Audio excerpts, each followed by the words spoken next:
అందరికీ నమస్కారం అండి. భూమి, త్వరగా అన్నం పెట్టు, బయట కొంచెం అర్జెంటు పని ఉంది, వెళ్ళాలి. చేతులు కడుక్కొని డైనింగ్ టేబుల్ దగ్గర కుర్చీలో కూర్చుంటూ అన్నాడు పవన్. అలాగే అండి అంటూ వంటింట్లో నుండి గిన్నెలు తెచ్చి టేబుల్ మీద సర్దుతుంది భూమి. ఒక్కో పదార్థం మూత తీసి చూస్తూ ఏంటో ఈరోజు వంటలు అంటూ ఉన్నట్లుండి, భూమి భూమి ఏంటిదే ఇది ఇలా ఉంది అని అడిగాడు గిన్నెలోని పదార్థం వైపు విచిత్రంగా చూస్తూ. అదా బెండకాయ తాలింపండి అంది చేతిలోని నీళ్ల గ్లాస్ పక్కన పెడుతూ. బెండకాయనా? మరి ఇలా ఉంది అంటే నల్లగా పొయ్యిలోని బొగుల్లా అని అడిగాడు పవన్. అదేం లేదండి, టీవీలో ఆమె అలిగింది నాటికలో ఆ మీనాక్షి మొగుడి మీద అలిగి మొగుడికి అన్నం పెట్టకుండా కడుపు మార్చింది పాపం. అయితే దానికి కూర మాడడానికి ఏంటి సంబంధం అని అడిగాడు పవన్. అది చూస్తూనే పొయ్యి మీద తాలింపు సంగతి మర్చిపోయాను. తీరా గుర్తొచ్చి చూసేసరికి ఇదిగో ఇలా అయిందండి అంటూ గిన్నెలోని బెండకాయ వైపు జాలిగా చూసింది. ఆవిడ భర్త కడుపు మార్చిందని నువ్వు పొయ్యి మీద కూర మార్చావా అంటూ ఇంకో గిన్నె మూత తీసి ఇదేంటి ఇది అని చూశాడు.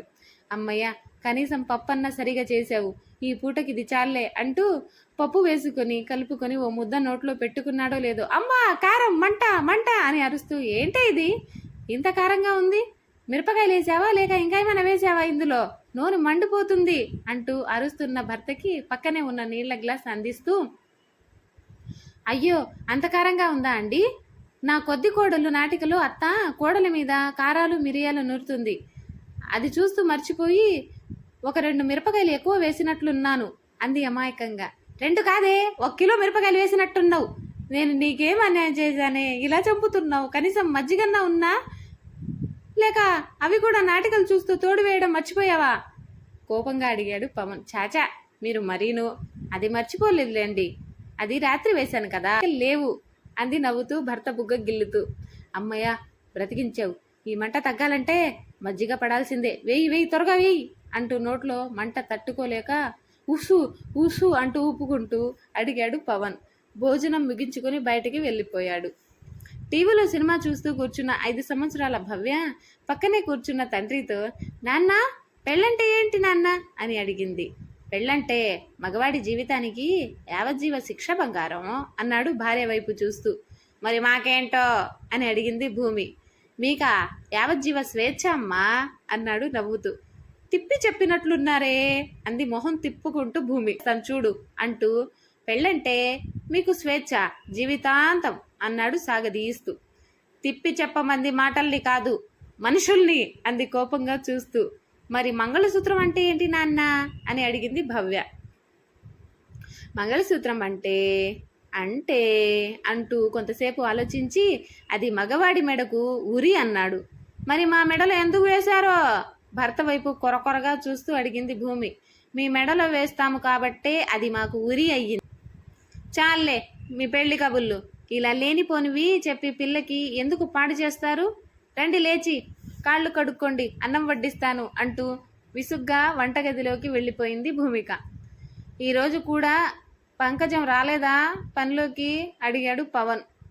ఏమి పాపం బెంగగా ఉందా దాని మీద అంది గిన్నెలని టేబుల్ మీద సర్దుతూ. చీచి అలాంటిదేం లేదు, ఊరికే అడిగాను.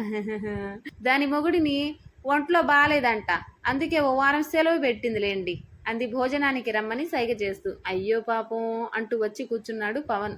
రేపు ఆఫీస్ నుండి వచ్చేటప్పుడు 1 కిలో పళ్ళు, 1 కిలో స్వీట్స్, 1-2 మూరల మల్లెపూలు తీసుకెళ్ళి పలకరించి రండి అంది కోపంగా పళ్ళెంలో అన్నం వడ్డిస్తూ. ఆహా అలాగే ఓకే అన్నాడు ఏదో ఆలోచిస్తూ. కూర వడ్డిస్తూ ఆగి భర్త వైపు చూసి ఏంటి అని గట్టిగా అరిచింది. చిచ్చి నా ఉద్దేశం అది కాదే, ఎప్పటి నుండో మన ఇంట్లో పనిచేస్తుంది కదా పాపం, ఒకసారి పరామర్శించి ఏమైనా డబ్బు సహాయం కావాలేమో అని, అంతగా కావాలంటే ఆ సహాయం ఏదో నేనే చూస్తానులే, ముందు తిని వెళ్ళి పండుకోండి అనేసి లోపలికి వెళ్ళిపోయింది భూమిక. రాను రాను నీ సీరియల్స్ పిచ్చి ఎక్కువైపోతుంది భూమి, ఇలా అయితే నీతో వేగడం నా వల్ల కాదు అన్నాడు విసుగ్గా పాపని చేతుల్లోకి తీసుకుంటూ. అంటే నాకు విడాకులిచ్చి వేరే దాన్ని పెళ్లి చేసుకుంటారా, నాకు ముందే తెలుసు మీరు ఇటువంటిదేదో చేస్తారని. ఆ పని మనిషి గురించి బాధపడ్డప్పుడే అనుమానించాల్సింది.